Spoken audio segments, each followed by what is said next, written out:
آج Asia cup 2025 کا سب سے بڑا ٹاکرا ہونے جا رہا ہے۔ پاکستان اور بھارت آمنے سامنے ہوں گے، جس کا انتظار نہ صرف کروڑوں شائقین کرکٹ کر رہے ہیں بلکہ پوری دنیا کی نظریں دبئی کے میدان پر جمی ہوئی ہیں۔ ایک طرف بھارت ہے جیسے اس ٹورنامنٹ کا فیورٹ ٹیم قرار دیا جا رہا ہے، لیکن دوسری طرف پاکستان ہے جو 3 ملکی سیریز کا فائنل جیت کر اور ایشیا کپ کا پہلا میچ بڑے مارجن سے اپنے نام کر کے سب کی توجہ حاصل کر چکا ہے۔ کرکٹ ماہرین کا کہنا ہے کہ آج کے میچ کا فیصلہ ٹاس پر منحصر ہوگا۔ آپ یقین کریں، پچھلے 8 بڑے میچ میں سے 7 وہ ٹیم جیتی جس نے پہلے بولنگ کی، اور دبئی میں تو ریکارڈ ہی کمال کا ہے۔ یہاں پاکستان اور بھارت کے درمیان جتنے بھی 3 میچ کھیلے گئے، ہر بار وہ ٹیم جیتی جس نے پہلے گیند بازی کی۔ جیسے بھارتی ماہر بھی مان چکے ہیں کہ پاکستان کا اسپن اٹیک بھارت کے لیے ایک بڑا خطرہ ہے،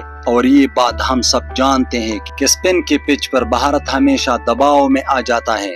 یاد رہے 2021 کے ورلڈ کپ میں پاکستان نے بھارت کو 10 وکٹ سے تاریخی شکست دی تھی، اور 2022 کے ایشیا کپ میں بھی 5 وکٹ سے فتح پاکستان کے نام رہی۔ یہی وہ یادیں ہیں جو آج کے میچ کو مزید سنسنی خیز بناتی ہے۔ کیا بھارت اپنے فیورٹ ٹیم کی حیثیت کو ثابت کر پائے گا، یا پھر پاکستان ایک بار پھر تاریخ دہرا کر دنیا کو حیران کر دے گا؟ آج کا میچ ٹاس، کیونکہ ٹاس ہی بتائے گا کہ ایشیا کپ کا یہ بڑا ٹاکرا کس کے حق میں جائے گا۔ سبسکرائب